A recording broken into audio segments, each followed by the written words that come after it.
Hello and welcome to the Fax of Life 2019 Championship Preview Show. My name's Rick Farrell and joining me is Mike Haigh. Thank you, Rick. It's all good. To bring you our thoughts on a massive season ahead. So without further delay, let's get into it. This year sees two more sides added, making it a 14-team competition and a return of the 5-team playoff system. The winners of the Grand Final claiming a place in Super League. First we have BARROW Raiders, been impressing on and off the pitch this season. Celebrity boxing matches and Papua New Guineans seeing snow for the first time. Along with several other championship sides, BARROW have plundered the Intertrust Cup in search of talent. A trio of Papua New Guineans are joined from the Hunters, Stargrowth Amin, Willie Minoga and Watabo Puara. The one to watch for 2019, we'd say that's Puara.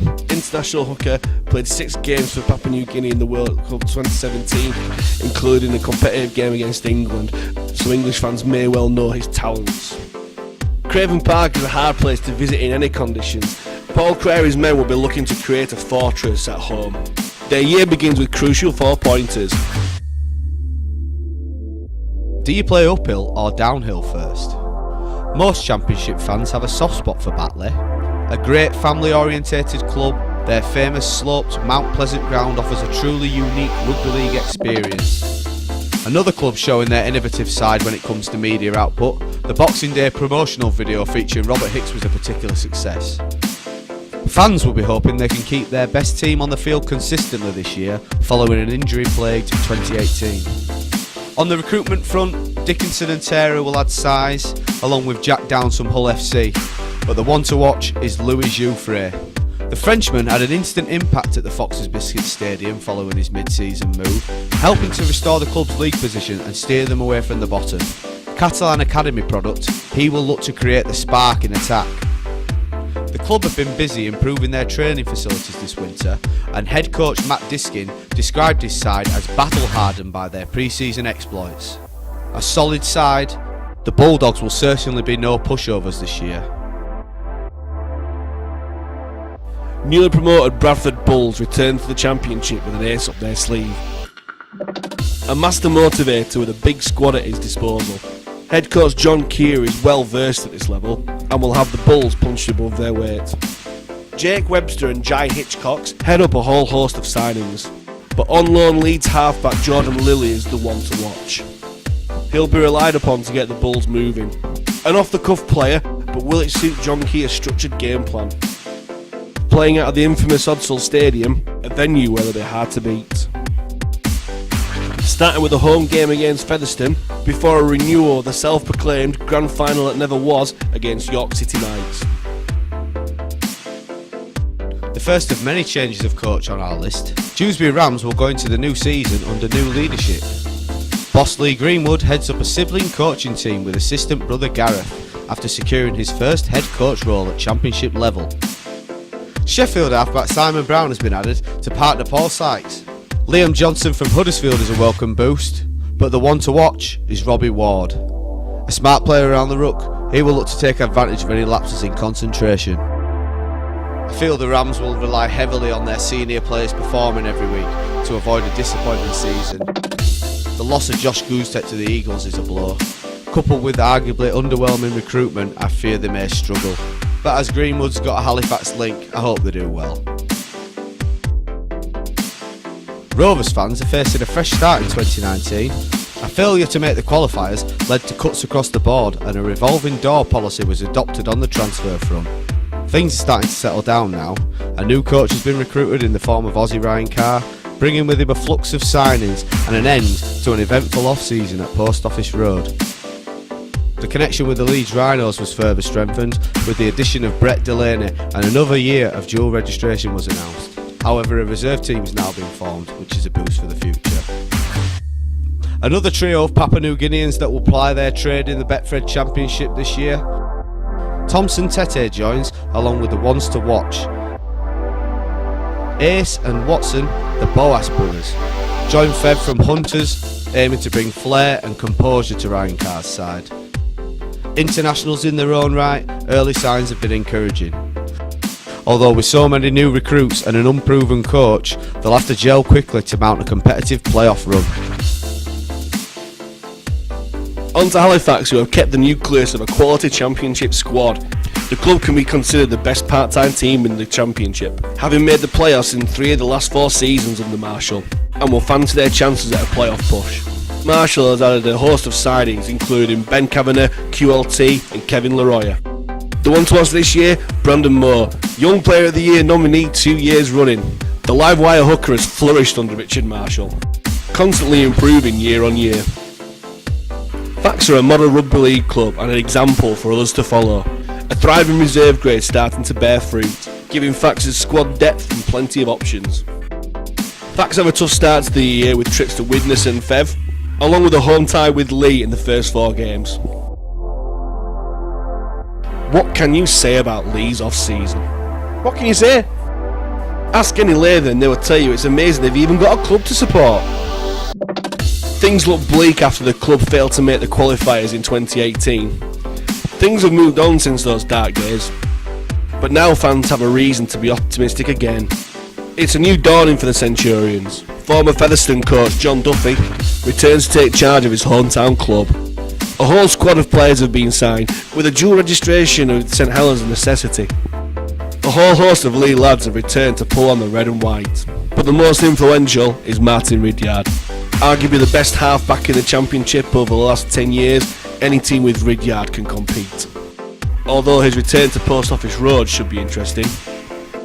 A strong squad on paper, but they could struggle with injuries later on in the year. A club in transition, they face a tricky start in 2019, facing Toulouse, Fev, Toronto and Halifax in their first 4 games.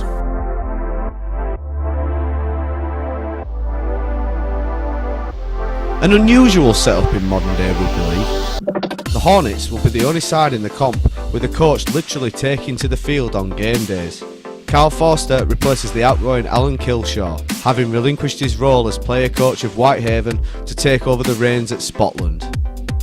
Rochdale have 15 new signings to call on after vigorously shuffling their hand in line with the rest of the division.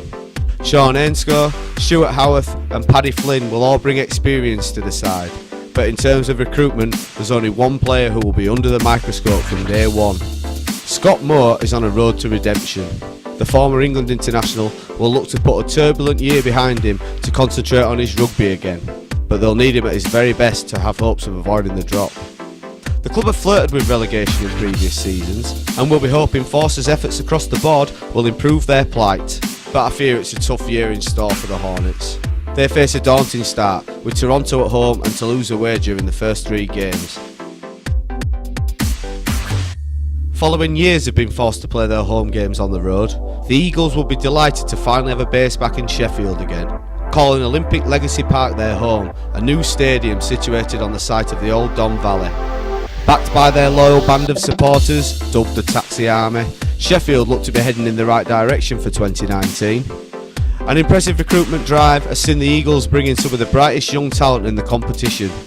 Hooker James Davey returns to the club from Batley, having been part of Aston's ill-fated full-time squad of 2016. Halfback Anthony Thackeray from Featherstone is very experienced at this level and a solid signing, along with forward Joel Farrell, who also joins for the Bulldogs. The one to watch though is Josh Goosedeck, a standout during his time at Dewsbury. The fullback is a championship player with rising stock. The South Yorkshire outfit are real dark horses who could go under the radar this year.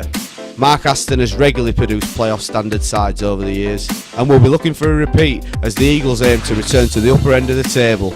They face Swinton and Bradford at home, with trips to Barrow and Widnes completing the opening month. Swinton were one of the happier clubs when it comes to the structure change. The announcement that the Eights were a thing of the past, Swinton were handed a reprieve from relegation.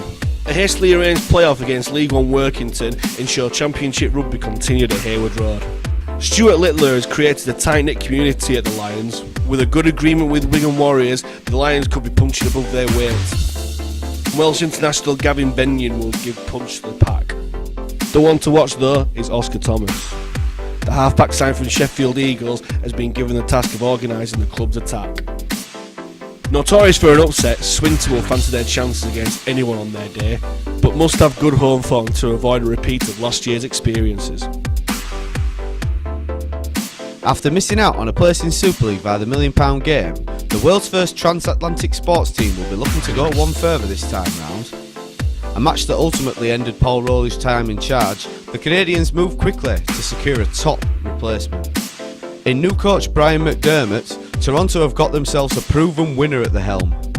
A man who has won every domestic piece of silverware on offer. He will bring a difference in mentality to the Wolfpack that they've previously been lacking. The club have really splashed the cash on transfers this off-season, with some eye-catching names joining the ranks. Bodine Thompson and Joe Miller are quality players. John Wilkin will bring a leadership and experience of a higher intensity to the side. But keep your eyes on Ricky Latelli. The former Cronulla Sharks centre is a class act and will look to tear the league up as they aim to climb the pyramid. Toronto do have an advantage though. Lower fixture congestion due to their withdrawal from the two cup competitions could give Toronto the extra energy boost they need in the hunt for promotion. The French representative. 2019 is a make or break year for Toulouse Olympique.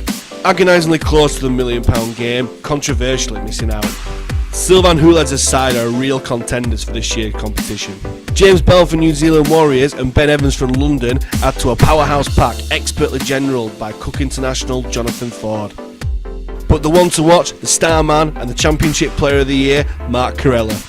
Dangerous from anywhere on the field, he turned down a chance at Super League to stay in the south of France. The entertainers of the league, they've kept the spine of an already strong team and added quality in depth. If they continue racking up points home and away, there's no reason why they can't make the grand final. But I'm sure the Wolfpack will have something to say about that. Another name to throw in that hat is the Vikings. 2019 sees Widnes compete in the Betfred Championship for the first time in a decade, having relinquished their Super League status following a disappointing campaign which saw them finish rock bottom. The Chemics are adjusting to life outside the top tier. Wholesale changes at boardroom level means they return with a clean slate. Well-respected coach Kieran Purtill has been given the task of returning the club to the promised land in the most competitive championship for years. Having managed to keep the majority of their homegrown players and added some quality as well, should comfortably make the playoffs with the squad at their disposal, but will have to adapt quickly if they're to have a chance at a quick return to Super League. Liam Hood and Adam Tangata are good captures, along with Jack Owens, but the one to watch has got to be Anthony Gelling. Dubbed the man of the people, Gelling is a real character of the game. The former Wigan and New Zealand Warriors three-quarter will add strike to their back line and have a positive impact on those around him. The Vikings face a championship baptism of fire of sorts on their return to the division, with arguably the toughest start going. Kicking off with a home game against Halifax, before trips to Toulouse, Toronto, played at Newcastle and Leigh Centurions. York are a club that are riding the crest of a wave at the moment, an organisation that oozes positivity. The League One Club of the Year could be in with a shout for the unofficial title of everyone's second team. Their creative marketing ideas have led to them seeing a steady increase in attendances in recent times. Under the stewardship of a young talented British coach, James Ford has the Knights playing an attractive brand of rugby to match their positive image.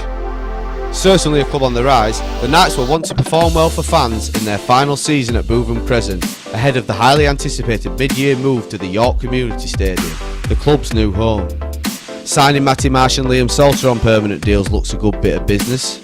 Jack Teamby from Dewsbury will also bring experience at this level, but the one to watch is Connor Robinson. The halfback played a big part in York's promotion success, picking up League One Player of the Year along the way. The former Fax playmaker is a key component of York's attack.